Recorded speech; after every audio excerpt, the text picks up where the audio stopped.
Hey, what's going on, guys? Welcome to another episode of Ricky Speaks Sport with me, your host, Ricky Hayward-Williams. So, reports coming out of Manchester City or around the club of Manchester City that Pep Guardiola is not going to renew his contract at the club.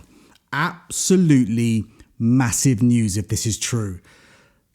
Pep Guardiola has been to the modern game what Sir Alex Ferguson was to the early Premier League in the 90s and the noughties.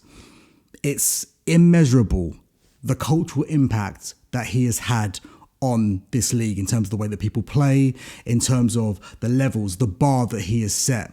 But I think he's over it, you know. I do think he's over it. Like, he's done everything in the game. He's won, I think it's like 18 major trophies. I think, is it 6 Premier Leagues? He's won the treble. He's won the Champions League. He's won the Cups. He was, the manager of the Centurions, the only team in Premier League history to get over 100 points, to get up to 100 points. That's absolutely phenomenal what he's done. And, let's be honest, he created a dynasty. There was a time where I felt like Manchester City were just unbeatable in the long term. It just felt like you were just up against a juggernaut. And I'm a Liverpool fan. And I've seen in that time, under Jurgen Klopp, especially, Liverpool teams where we would have walked the league if it wasn't for Manchester City. We would have been the best team 3 or 4 years out of Klopp's 9, I'd say, if Manchester City weren't there. And that's me being modest, I think. So I think it's immeasurable and just very remarkable, the levels that he's got his team to and the levels that he's got that club to. And I don't think he wants to go again. I think he's done.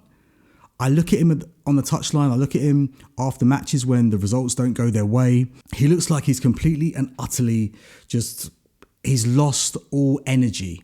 And we've seen it before, right? We saw this at Barcelona. He wasn't at Barcelona for as long a time as he's been at Manchester City, but we saw when he came to the end of his reign at Barcelona, and he said it's physically so taxing on him as a person and the people around him, his players, his staff, because he demands such a high level of performance so intensely for such long periods of time. It's not sustainable. And we saw it with Klopp as well. Jurgen Klopp, arguably the only manager in that era of Guardiola to have really pushed him all the way to the edge, consistently.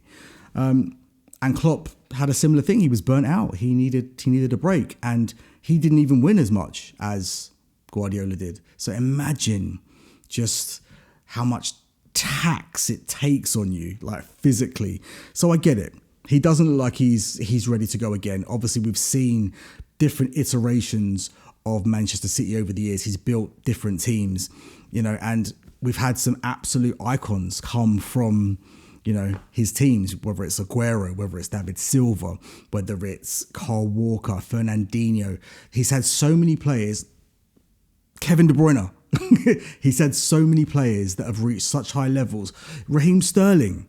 Raheem Sterling's been in the press recently for not being able to find a club, but let's make no bones about it. Raheem Sterling, when he was at Manchester City, was one of the best players the league has seen in one of the most best performing teams. So Manchester City they created a dynasty similar to what Manchester United did in the noughties and the 90s under Sir Alex Ferguson. I know United fans will hate to hear that, but they have.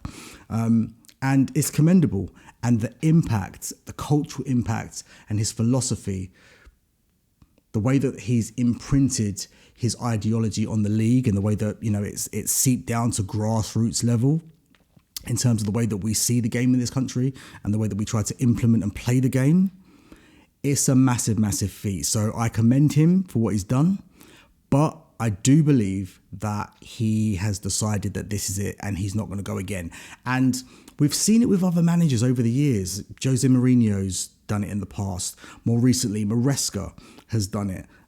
When they come out and they say certain things or they do certain things, Amorim, for example, at Manchester United more recently, they come out and they say things or they do things that they know is going to make their tenure untenable. And I feel like he's been prodding the bear a little bit. But, if the rumours and the reports are true, then I don't think we're going to see Pep Guardiola as Man City manager come the start of next season. But what do you think? Do you think this is it for Pep? Do you think the reason why he looks so dejected and so devoid at the end of games when it doesn't go his way is because he wanted to go out with a bang, and I think he wanted this to be his final season, his swan song? Let me know what you guys think in the comments. Is this Pep Guardiola's last season as Manchester City manager? I'd love to hear from you. You've been watching Ricky Speaks Sport. I will catch you guys in the next one.